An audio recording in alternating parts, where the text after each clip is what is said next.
Alrighty, we're live. Back again. Episode 26.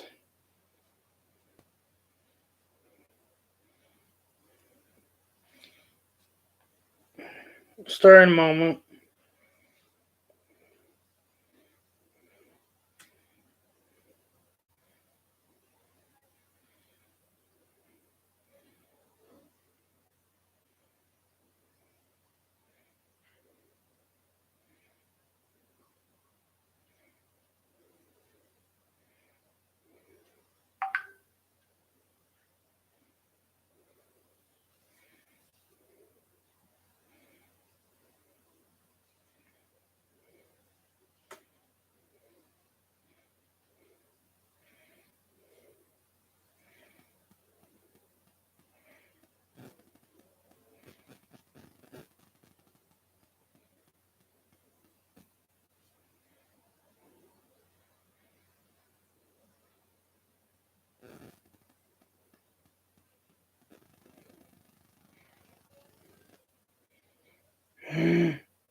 I'm gonna start in a few moments. Just getting set up.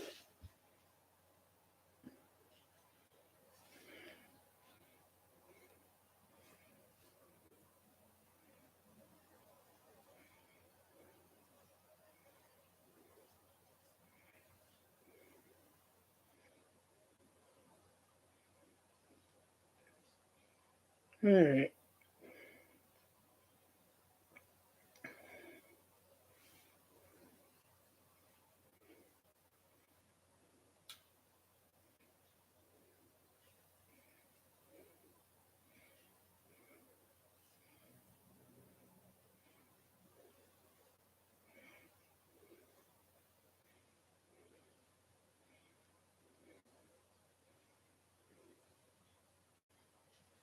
Alright.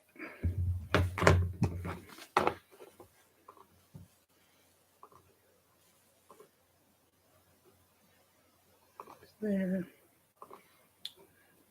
Here. Okay.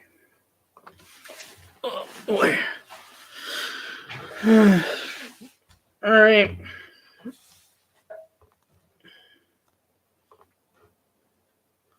Let's begin.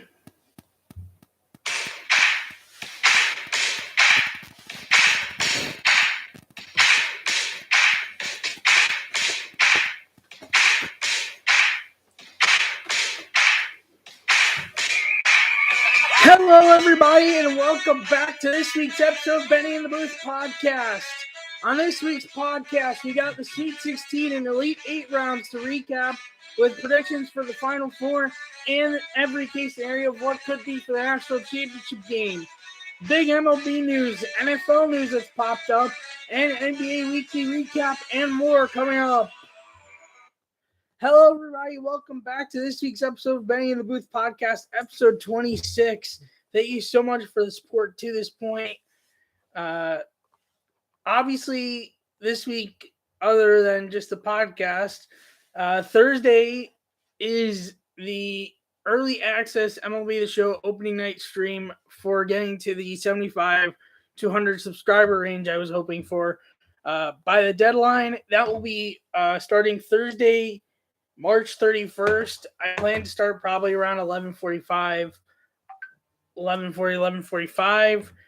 Don't know what time it's going to go till, but I'm shooting to start around then. So keep your notifications on, or keep an eye out on YouTube or other platforms for when I go live, so you could join in when I start. And if you are new here and you're not subscribed, subscribe to the channel and put the notification bell on so you're notified when I go live, especially with that stream coming up on Thursday, and or post a video in general. And it's good to be back in the normal background, especially with good Wi-Fi this time. Hopefully won't have, or not. Oh yeah. But good to be back in regular setup. So let's get into it. MLB news. There hasn't been a lot necessarily since we last left off, but with baseball, but there actually has been a few big news with baseball. And I'm going to start honestly with the biggest news. Albert Pujols decided he's going back to St. Louis on a 1-year, $2.5 million deal. And along with that, announced this is his last year, which I think it makes sense. He wants to retire as a Cardinal. And I think this is really going to be, I think this is his shot to hit 700. He is at 679, pretty much 21 homers away from 700. I think they got to let him get 700. And even if he doesn't get it this year, I bet he'll even come back a few games just to get 700. He has to end with 700 at least. Even as much as I've hated him in the past as a Cubs fan because of what he's done to the Cubs, great career and deserves to retire as a Cardinal. Will be remembered a lot, mostly as a Cardinal for the good parts. Bad parts more of the Angels, but good parts will be with the Cardinals. And so, yeah, if you ever got an opportunity to go to a Cardinals game this year, might be worth it because he's on his chase for 700, 21 away. And I'm hoping he'll get it this year, and I think he can. It could be it might take him an extra few games, but I think he'll get it no matter how long it takes him, whether it happens this year or not. But he has announced it's his last run, and that also is kind of fitting because him and Molina and potentially Wainwright are all on their last seasons all together with the Cardinals this year, which is going to make Cardinals very interesting. And I will note, if you're in Florida for Pesach, the Cardinals actually go to Miami. I was looking this up actually for certain reasons on my own, and they come to Miami during like late April. So if you're looking to try to catch Cardinals in this season, and you're going to be in Miami in that stretch, maybe look at tickets, because with Marlins tickets, you could probably find something pretty good. But honestly, with it being Pujols' last run, you may want to grab it sooner than later, because they're probably going to get more pricey with it being him and Molina's last year. Even if Pujols is to play every game, you're still going to have Molina pretty much every game, who's on his last run as well. Other MLB news that's happened since we last talked, Trevor Story deciding to go to Boston on a 6-year deal. Big boost to their lineup. He's going to end up playing second base, which is an interesting decision, but understandable. Michael Givens signed with the Cubs on a 1-year deal. Zach Davies going from the Cubs on signing with the Arizona Diamondbacks on a 1-year deal. Stephen Vogt, who was with Atlanta for a bit, is going back to Oakland on a 1-year deal. Sergio Romo signing with the Mariners on a 1-year deal. Brian Shaw staying with the Indians on a 1-year deal. Tommy Pham signing with the Reds on a 1-year deal. Jed Lowry staying with Oakland on a 1-year deal. Chris Archer literally yesterday signing a 1-year deal with the Minnesota Twins. And that's pretty much all the big news that's happened since the last episode. Not as much. There's not really much free agents left. Obviously, Conforto's still left. Oh, yeah, and also Adam Hazley of the Phillies was traded to the White Sox for pitching prospect because Andrew Vaughn got hurt and will be out for some time. So that's the replacement temporarily. Plus, anyways, Vaughn's by liability defensively in the outfield. So we'll see what happens. But honestly, interesting signing. And what was funny about it is literally the day before it came out that like La Russa, the manager of the White Sox and also former manager of the St. Louis Cardinals, was like, we're not getting any outfielder outside of the organization. We're gonna focus on the ones that we have, and then they end up trading for Hazley. So that was interesting to see it happen. That's MLB pretty much to this point, up to date. Spring training's obviously going on. There have been, I will say, and I'm not going to speak much of spring training because I don't care as much really. But one thing I will say, there have been some crazy games. The Cubs last week, or maybe it was early this week, either way, had a game where they were down 10-4 at one point, came all the way back to win. I think it was like 11-10 or 14-10, 14-11 or something. But there have been some crazy scoring games in spring training. And I know it's spring training, but even for spring training, like, this amount of runs teams have been putting up in certain games is just kind of like out the roof crazy. It's probably not going to mean anything towards the regular season, but it's just kind of crazy to see. It's like you hardly ever see that, especially with how many there have been this year in spring training. So NFL news since we last left off. There's been a bit more in the NFL recently. Not much, but a bit more than baseball, definitely. Jameson Crowder signing with the Bills on a 1-year deal with up to $4 million. Let's see. Raheem Mostert signing with the Dolphins on a 1-year worth $3.125 million. Alec Ingold, who's a fullback, signing a 2-year deal worth up to $7.5 million with the Dolphins. Oh, yeah. Taron Armstead signing a 5-year deal worth $75 million that has a max value of $87.5 million with the Dolphins. Manuel Ogba re-signing with the Dolphins on a 4-year, $65.4 million deal that will pay him $32.7 million over the first 2 years. Let's see what else. Trent Brown re-signing with the Patriots on a 2-year, $2.2 million deal that includes $4 million guaranteed. Malcolm Butler signing a 2-year deal with the Patriots, so he's going back. Jabril Peppers today signing a 1-year deal with the Patriots.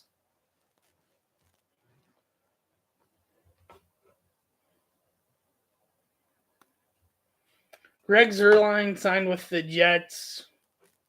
Patrick Card signing a 3-year deal with the Ravens. The Browns, They got like a center from the Seahawks on like a small deal, and they're working to bring back Landry. Apparently, that could be close to happening, and still trying to bring back Clowney if possible. We'll see if either of those happen.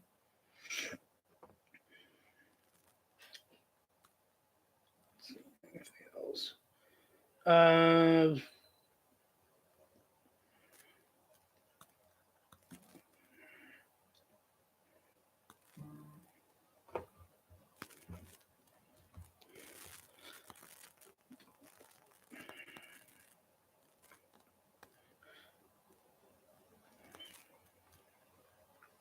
yeah, Evan Ingram signing with the Jaguars on a 1-year deal. Let's see. Oh, I didn't even realize this. Josh Johnson signing a 1-year deal with Denver to be a backup. Chad Henne re-signing with the Chiefs on a 1-year, $2 million deal. Ronald Jones signing with the Chiefs on a 1 year worth up to $5 million. Marquez Valdez-Scantling also leaving the Packers like Devontae Adams, but in free agency, signing a 3-year, $3 million deal that has a max value of $36 million with Kansas City. Frank Clark signed a new 2-year, $29 million deal that has a max value of $36 million with incentives.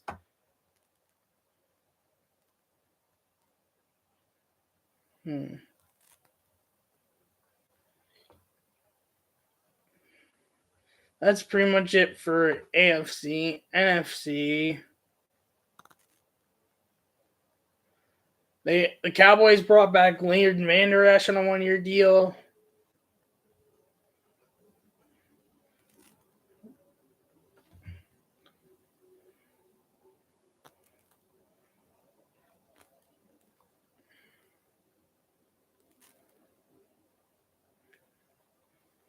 Oh, yeah, the Bears signed Trevor Siemian to a 2-year, $4 million deal that has a max value of $5 million.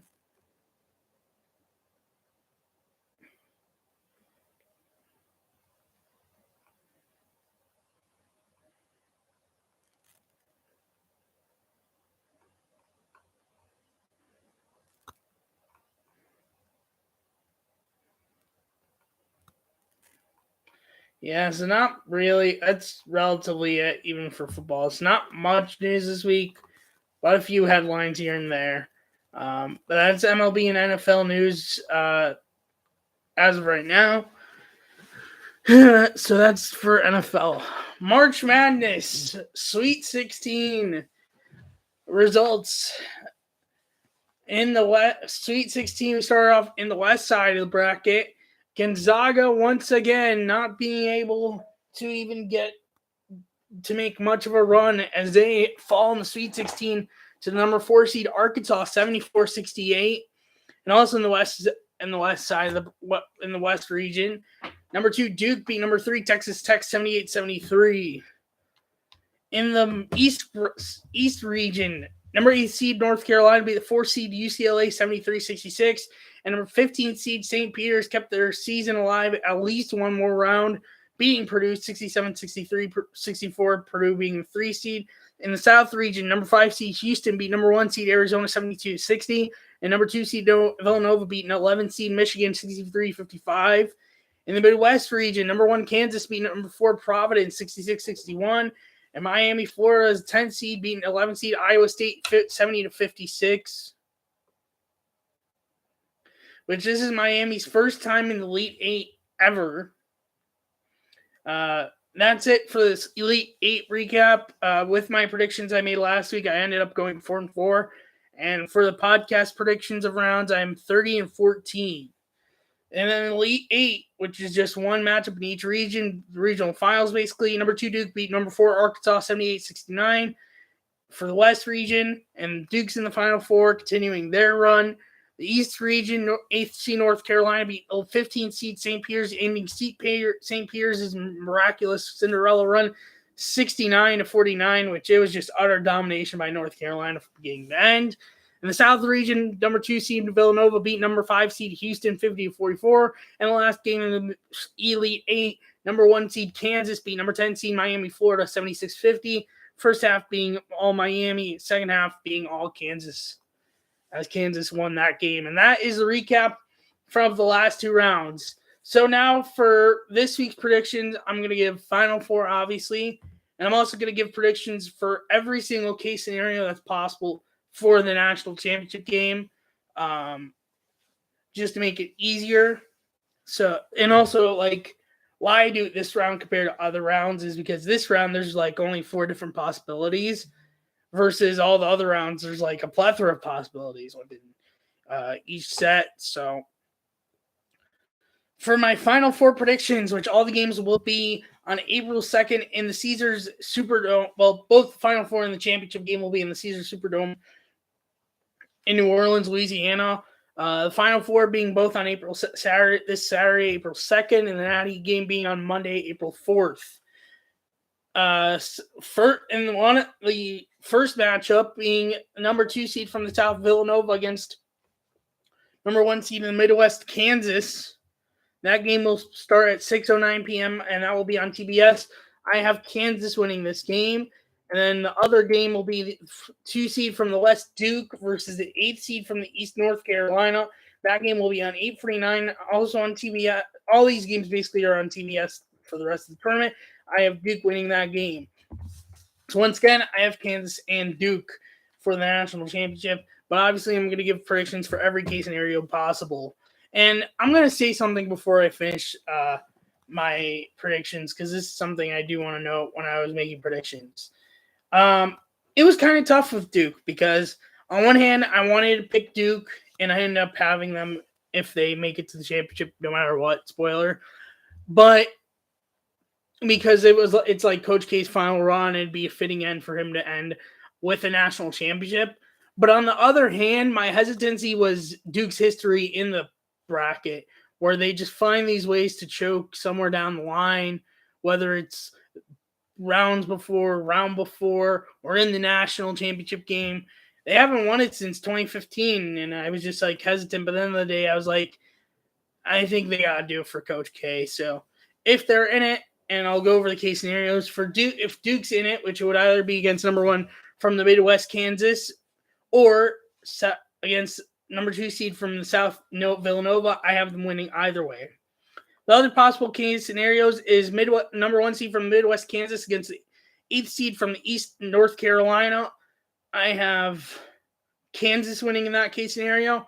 And 2 seed from the South, Villanova, against the 8th seed from the East, North Carolina. I have Villanova winning in that one. Those are my predictions for the Final Four and the Natty game. I will tally up my record from those predictions. Either way, that recap will come next week, which will probably end up being a separate video, because next week I am hoping to have a guest to help preview the Cubs-Brewers series, because baseball is literally next week. We're having baseball next week, which is crazy to even be saying. I don't have a further update. He hasn't confirmed with me, but hopefully Thursday night, if I'm lucky, I'll be able to give you a firm answer whether he'll be coming or not. But hopefully sooner than later. But I am hoping, if it's either way, it should be a good guest. It's going to be a good guest. I'm very excited, and I cannot wait, even as a Cubs fan, because at the end of the day, it's more of just like being able to have guests to help preview these kind of matchups is kind of like fun, that you're not just getting my like fan side biasy, but you're also getting another perspective on it. So, and that's it for March Madness. We'll see how recap comes out. Let me know in the comments and live chat what your predictions are, whether it's the Final Four or the national championship. Who are you riding for to win it all? Or are you riding for to win the Final Four games? Let me know in the live chat and in the comments down below. I'm open to hear. Do you agree with my calls? Do you have different views? Where do you agree? Where do you differ? Let me know. So last thing on topic is the NBA weekly recap. So Orlando in this time period went 1-3, which started on last Tuesday, winning against the Golden State Warriors 94-90 at home, losing on Wednesday at OKC 118-102, losing on Saturday at home against the Sacramento Kings 114-110 in overtime, and losing on Monday at the Cavs yesterday 107-101. The Hawks in this time period went 3-1, winning on Tuesday at the Knicks 117-111, which included a Trae Young buzzer beater to end, I think it was the first quarter.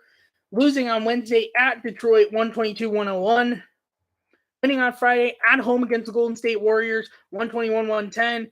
And then winning on Monday winning yesterday at Indiana 132-123. The Knicks in this time period went 4-1, losing on Tuesday at home against the Hawks 117-111. Winning on Wednesday at the Hornets 121-106. Winning on Friday at the Miami Heat 111-103.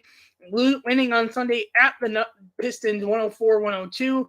And then winning yesterday at home against the Bulls 109-104. The Bulls in this time period, speaking of the Bulls, went 1-3. Losing on Tuesday at Milwaukee 126-98. Losing on Thursday at the Pelicans. They had a lead and blew it 126-109. winning on Saturday at Cleveland 98-94. And then, as I just said before, losing at the Knicks yesterday 109-104, which again had lead, blew it, got down big. A lot of their story has been is like, if they're down big at certain points, it's kind of like already guaranteed, like practically over. Like they've gone down big and just hardly ever come back.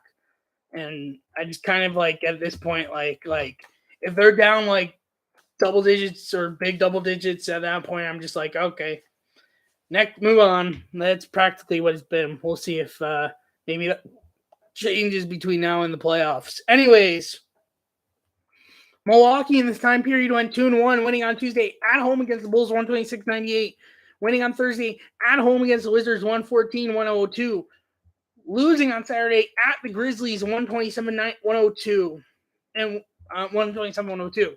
Hornets in this time period went 1-2, losing on a Wednesday at home against Knicks 121-106, winning on Sunday at Brooklyn 119-110, and losing on Monday at home against the Denver Nuggets 113-109. The Pistons in this time period went 2-1, winning on Wednesday at home against the Atlanta Hawks 122-101. Winning on Friday at home against the Jazz 107-101. Losing on Sunday at home against the Knicks 104-102. The Pacers in this time frame went 0-4, losing on Wednesday at home against the Kings 110-109, losing on Thursday at the Grizzlies 133-103, losing on Friday at home against the Wizards 197, and losing yesterday at home against the Atlanta Hawks 132-123. The Celtics in this time frame went 2-1, winning on Wednesday at home against Utah Jazz 125-97, winning on Sunday at home against the Timberwolves 134-112, and losing yesterday at Toronto 115-112 in overtime. Miami in the time frame 1-3, losing on Wednesday at home against the Golden State Warriors 118-104, losing on Friday at home against the New York Knicks 111-103, losing on Saturday at home against the Brooklyn Nets 110-95, and winning yesterday at home against the Sacramento Kings 123-100.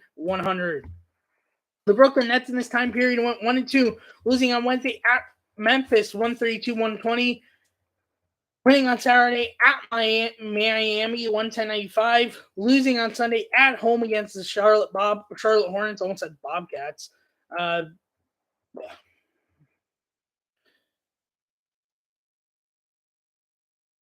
home against Charlotte Hornets 119-110. Philly in this time frame went 2-2, winning on Wednesday at the Lakers 126-121, winning on Friday at the Clippers 122-97, losing on Saturday at the Raptors 131-91, losing on Sunday at the Suns 114-104. The Cavs in this time frame won 1-2, losing on Thursday at Toronto 117-104, losing on Saturday at home against the Bulls 98-94, and winning on yesterday against the Magic at home 107-101.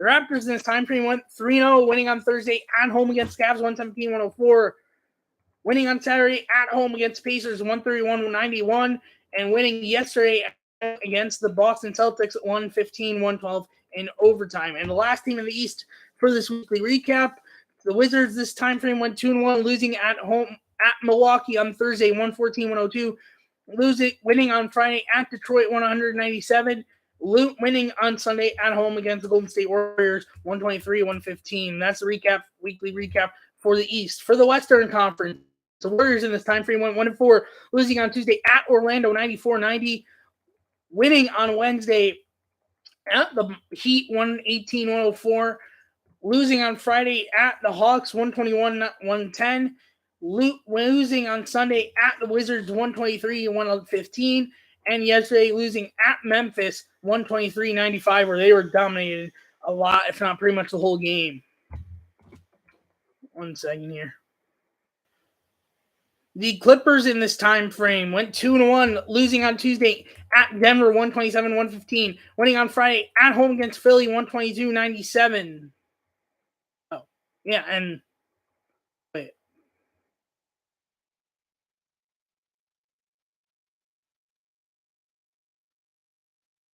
Oh, just 1-1.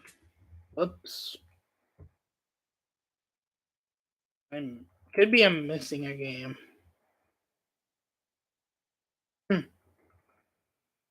I don't know, but yeah, that's for the Clippers. 1-1, not 2-1.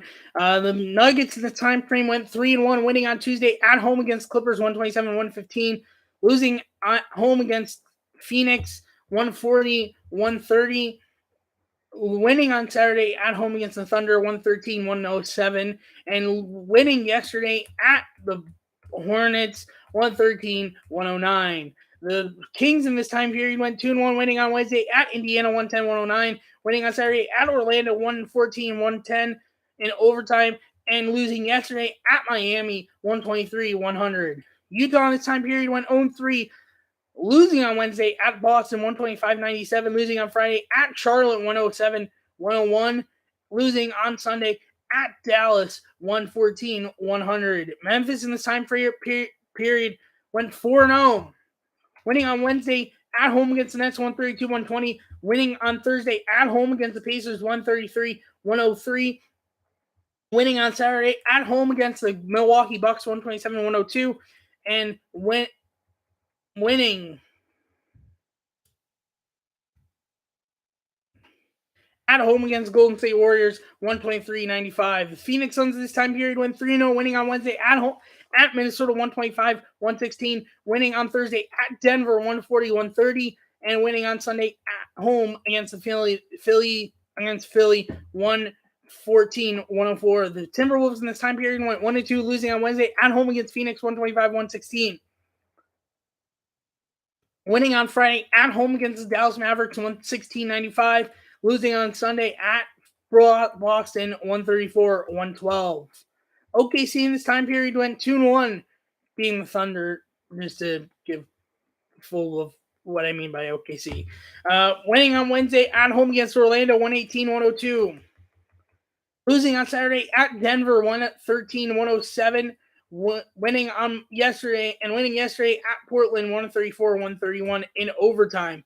The Rockets in this time period went 2-2, losing on Wednesday at Dallas 110-91, winning on Friday at Portland 125-106, winning on Saturday at I think that's a set. Give me 1 second.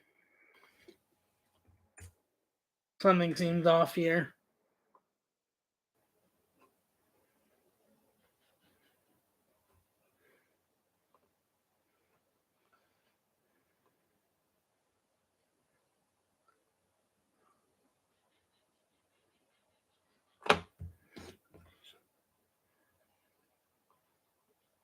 That's definitely off.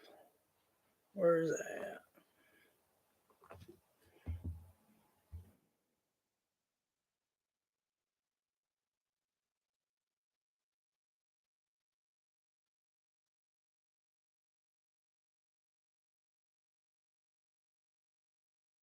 Houston.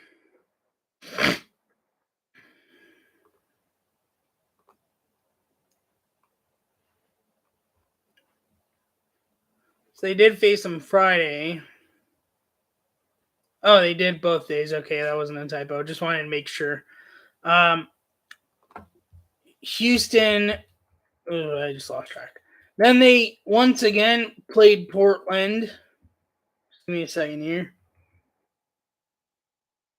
And won at Portland 115-98, and then losing on yesterday at home against the Spurs 123-120. Mavericks in this time period went 2-1, winning on Wednesday at home against the Rockets 110-91, losing on Friday at the Minnesota Timberwolves, not Twins, 116-95, winning on Sunday at home against the Jazz 114-100. Just give me a second before I continue. Okay, now we're good.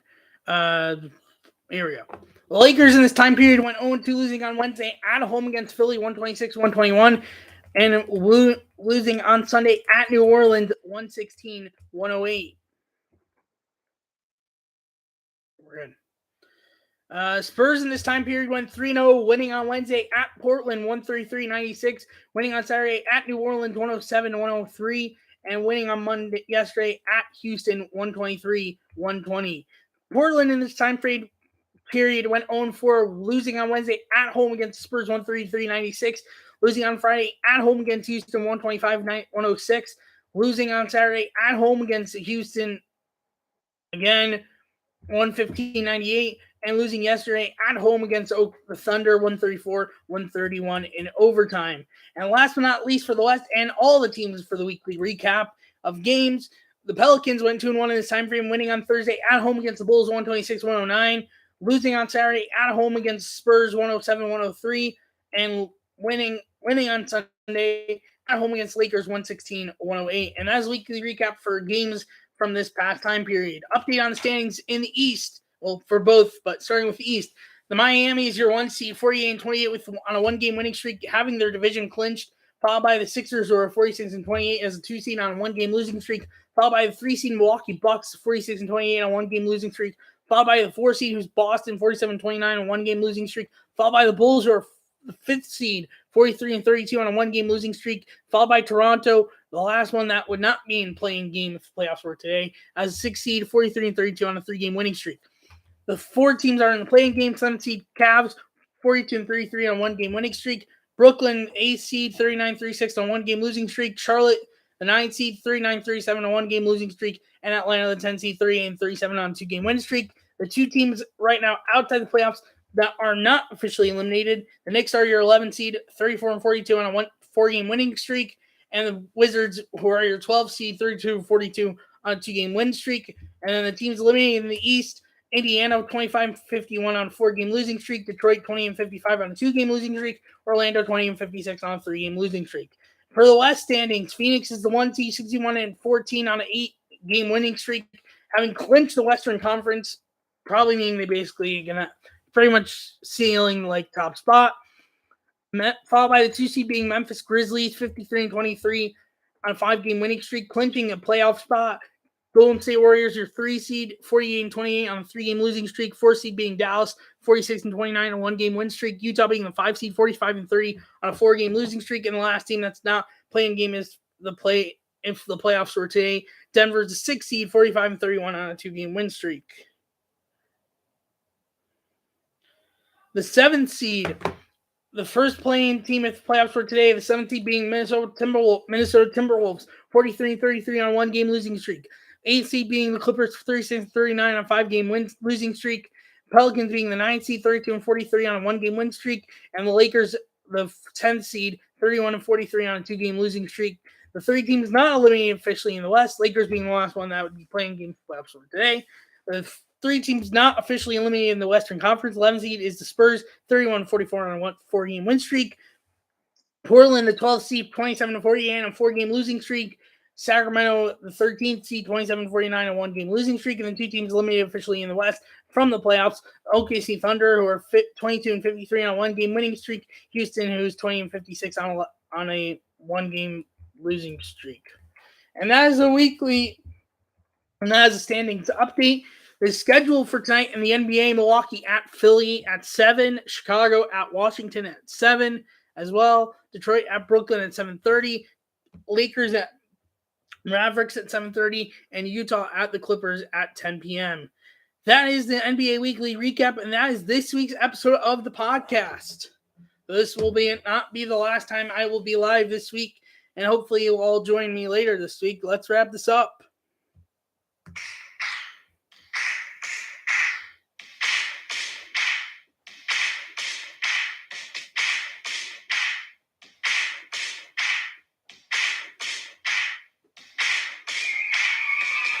Thank you so much for coming back for this week's episode of Benny and the Booth podcast.